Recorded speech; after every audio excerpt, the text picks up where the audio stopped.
Here's an axiom regarding the fire service and change: 150 years of tradition unimpeded by progress. Do you feel this is true? And if so, to what extent? If not, why? Well, I think it depends on your age. When I was the rookie, yes, I thought that the old fuddy-duddies would not let me play well in the sandbox. I can remember very vividly when I would get to work, I would be the first one there. And the idea was if you got there first, you could take your pick of the position you wanted to have. So I would always take the attack line, right? And then later on, a more senior guy would come in, he'd relieve the other guy, but then he'd move my gear over. He wouldn't let me be the lineman. He'd maybe be the layout man. That would drive me nuts. And so that's an example of how the young person doesn't really understand the norms and the culture at the time, because the young guys are always ready to go. And the older guys, they're set in their ways and they like to do the things that they are. I think that's a natural, normal process in almost anybody's life. There's an exercise that I do with my classes, and I tell them to fold their hands. And everybody laughs and giggles. And I said, spelling doesn't count, but don't cheat. Don't look at somebody else. Fold your hands. And I said, you've probably been folding your hands that way since probably about the age of 2. So that's your norm. That is your culture of hand folding. I said, here's the hard part. What I want you to do is to unlace your fingers and put the other ones on top. And when you do that, it feels weird. It doesn't feel right because that's not the way you do it. That's about the best and almost biological example of how powerful culture can be, and then how challenging when somebody comes in and asks you to do the simplest thing a different way. So as a young guy, I thought, yeah, 150 years of tradition unhampered by progress. But then as I started studying the fire service, what I came to realize is that the fire service has been addressing the same kinds of issues for a long time. And we've been doing the best we possibly can with what we knew at that time. And the people that set the boundaries and the standards and the norms, they're typically the leadership of an organization. And if you get good at following the rules and regulations, you get to be part of that hierarchy. Well, change always comes from the outside. But the fire service has done it. For example, in the United States anyway, one of the first uses of the telegraph, remember when the telegraph was first invented? It was invented before we even knew what we were going to do with it. One of the first actual public uses of the telegraph, even before telegraph wires went across the country, was fire alarm boxes to send fire messages. And so on the fire ground, the firefighters could send messages back saying, send us more people. So that was an example of how the fire service gleaned onto the highest technology of the day and started using it. Now, it took a long time to become the norm in the fire service, but at least we were doing that. And so I think the fire service has its normal level of change. Society has also, what's happened is society changes much more rapidly today than ever before because we're so much more connected. We're doing this over the internet, right? Free, where we would have to write letters back and forth to each other and put them on a boat and mail them back and forth. Even 20 years ago, we couldn't do this. So, but look how we've adapted, right? So we can adapt to change. And I think it's unfair of us to do that, to think that we haven't. I went back when we were changing the millennium in 2000. I went back and I read fire magazines from 1900. I had to go to the Library of Congress, get the magazines and read them. And I read the articles. There were articles in there about hazardous materials, but it wasn't the hazardous materials we think of. At the time, the big hazmat issue was bringing black powder into cities because they were building so much. So the black powder was this new hazmat that was be putting being put out there. In 1900, most of the United States, actually most of the world, was still using horse-drawn apparatus. But in France, in Paris, they were experimenting with new motorized apparatus. That was cutting edge.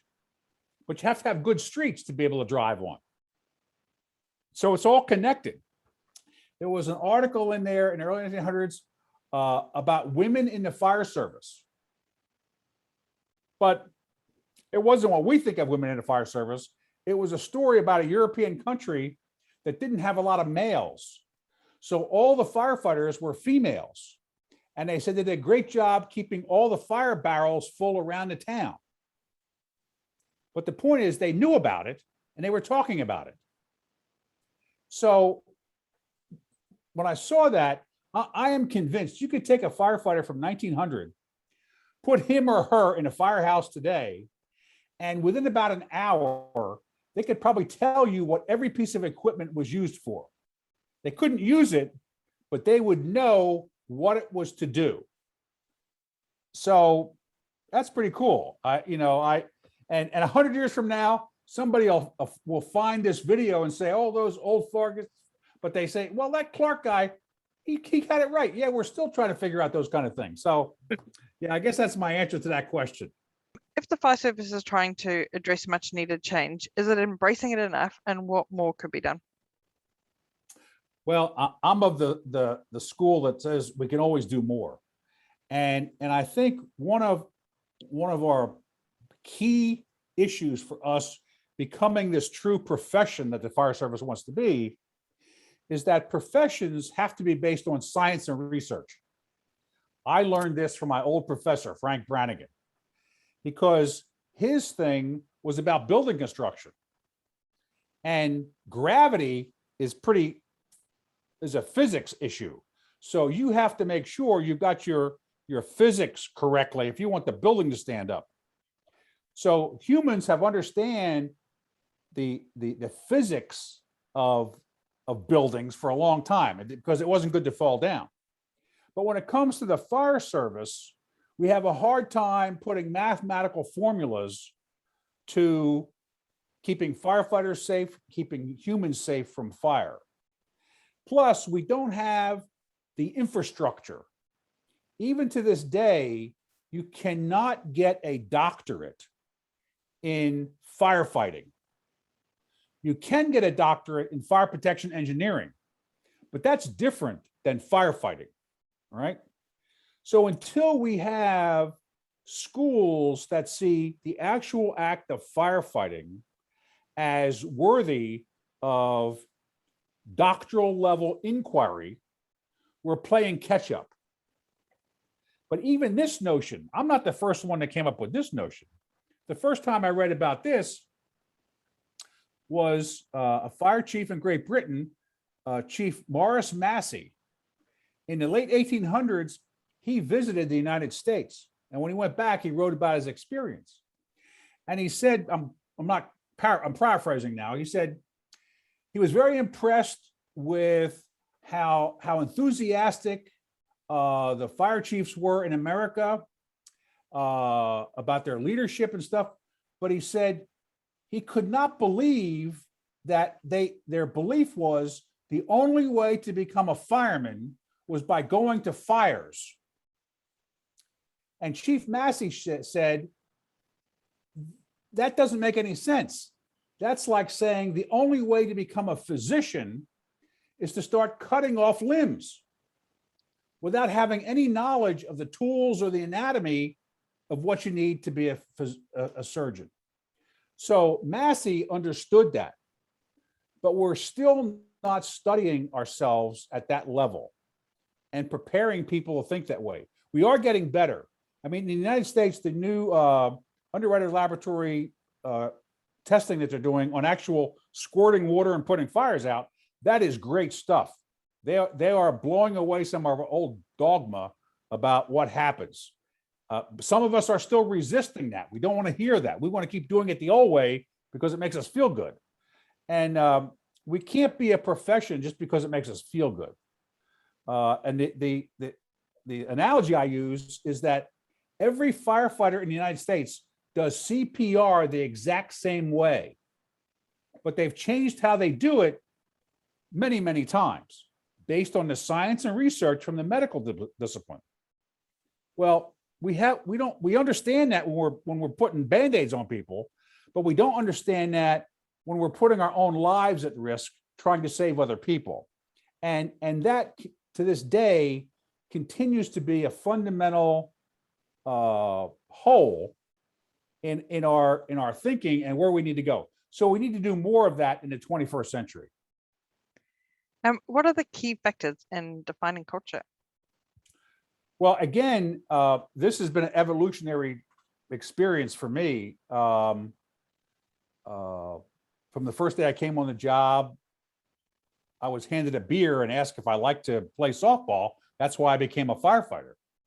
So we don't do that anymore, right? We're much better now in all levels.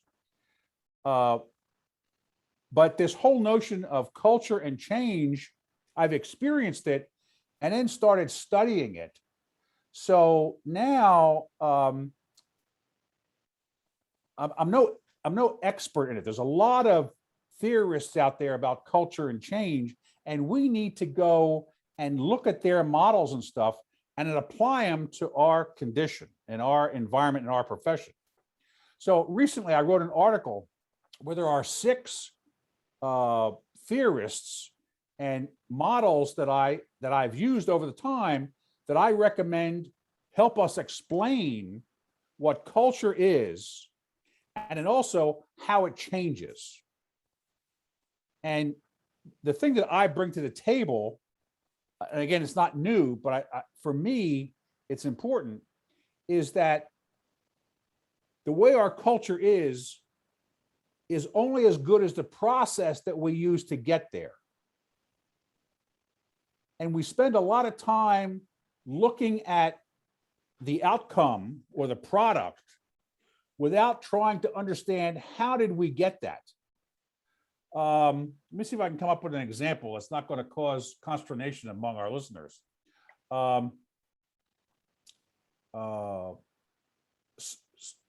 Okay, so some of the easiest ways to look at this today is the pandemic has been dropped on the entire world, right? So because of that, lots of things had to change very quickly. And the processes became very visible, but also how good your decision was became pretty evident too, right? If you were a pandemic denier and you exposed yourself, you may have ended up dying. That's pretty consequential, right? But there was a process that allowed you to get to that point. So what was it in the process that led you down the wrong path, right? And we get hung up on the person making the decision or doing it and not trying to make our process better. So that's what I think. You got to have that process stuff. You can talk about Black Lives Matter, how quickly that notion changed everything, much quicker than the women's movement. It took women in the United States 80 years to get the right to vote. 80 years. That's how long they worked on that. Because the process that had to use on, they didn't have mass media, they didn't have Facebook, they didn't have all TV, they didn't have all that kind of stuff. So things can change much quicker today, but whether it's a social change, a political change, an economic change, or a technological change, everything goes through that change process, and they're all interconnected. And the more we understand that process for ourselves personally, our families, the organizations we work in, all those kinds of things, because we're part of it, right? And we have to deal with it. I was telling someone today that when I was a child, I always wanted to eat pizza. And the family said, no, we don't eat pizza. Pizza is foreign food. So they drummed this into my head about how bad pizza was for you. And finally, we were at an amusement park or boardwalk or something, and I pestered them so much I wanted pizza.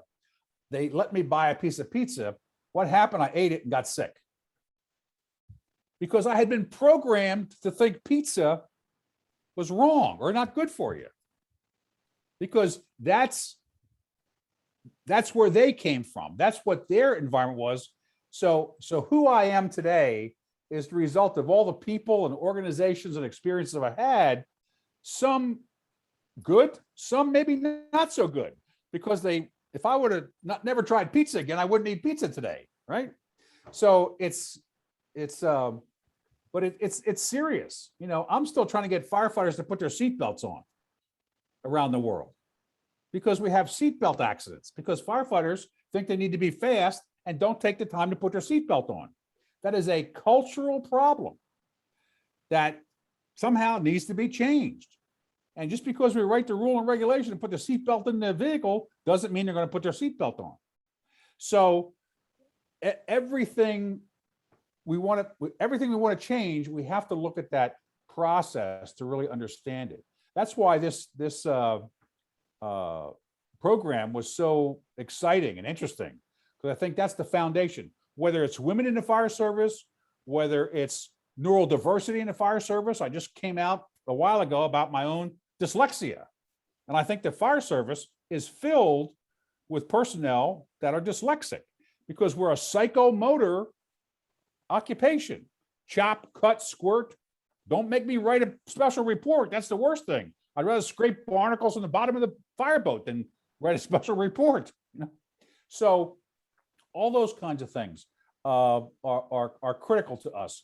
And we have to live in the bigger culture of the world. I think climate change is not going to get better. And I think the threat to the fire service is going to increase dramatically in the rest of the 21st century.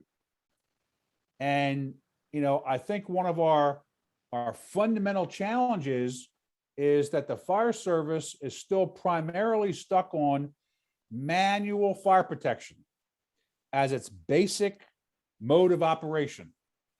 People on pumpers and ladder trucks that when something happens, we race there and try to fix it, as opposed to automatic built-in fire protection. That the primary way the incident is solved is before we even get there.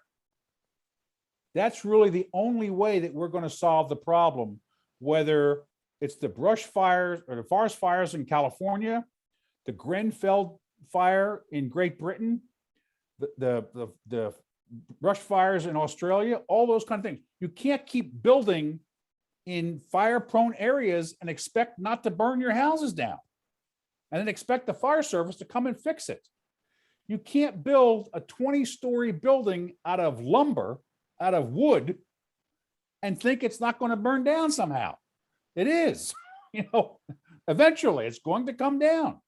And the firefighter and the occupant are the one that's left holding the proverbial bag when the other systems fail, because we don't have that seat at the table up front to say, hey, you know, if you think I'm going to come save you, that's a bad premise. I'm going to come there and I might be able to keep it from spreading, but you better be out of the building. The building better be sprinkled, because we don't have enough people to do what you expect us to do.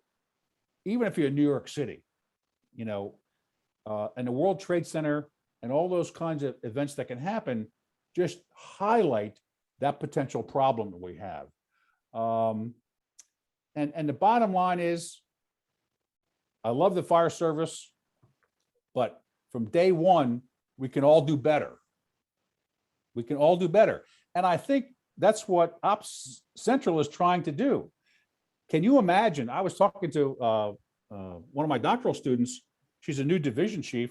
And she said, Bert, I know I got to do a 360, but in some of the buildings I'm the officer on, I can't get to the side Charlie. You know, I have to send somebody through the building to get to it. I said, well, are there any cameras back there for something? Is there any way that you can tap into the cameras? And I think that's what you're trying to do, is Yep. make those cameras available to that incident commander when she's going down the street, so she can be looking at all the cameras on the building before she even gets there. Absolutely right. Because Yep. the cameras are already there. She just needs to have that interface so she can have the information to make her decisions. And yeah, so that's why I think the whole idea behind OpsCentral and what you're trying to do is pretty significant. And you know, if we can take pictures from outer space, we should certainly be able to look at the back of a building. Did you want to tell us about your book? Oh, well, thank you very much. Yes, I've even got a picture of it if you want. So here's the book that came out in 2015. And since you're so nice, Debbie, there's a new edition of this book coming out very soon now, hopefully before the end of the year. And I'm very excited about that. More information will come out. And it's just the next step in my own evolution. So thank you again for letting me be part of this. And I promised you that I would let you be the first to know that there's a new edition of I Can't Save You, But I'll Die Trying the American Fire Culture. And we did change the title slightly. So there's a teaser for you. We changed the What's the title space? slightly. And so watch this space. So again, Debbie, thank you very much for this opportunity. I appreciate it.